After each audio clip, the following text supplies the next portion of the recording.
Ano na naman yung pinaplano mo? Itutusok ko tong tinidor sa saksakan.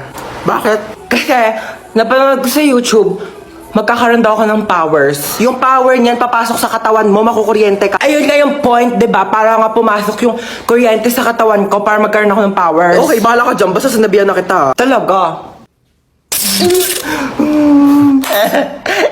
Ano nangyayari dito? Tinusok yung tinidor sa saksakan kasi magkakaroon daw siya ng electric power. At pinabayaan mo lang? Sabi niya sa akin, gawin ko daw. Ako pa talaga. Huwag kayo magpaliwanag! May paparinig po muna ako sa inyo. Itutusok ko tong tinidor sa saksakan. Trinidor mo ako, bunso. Pinagkatiwalaan kita. Thank you, Yaya. I got you. Kailangan kong gawin to para maging patas bilang isang ina. Sorry for the truths only.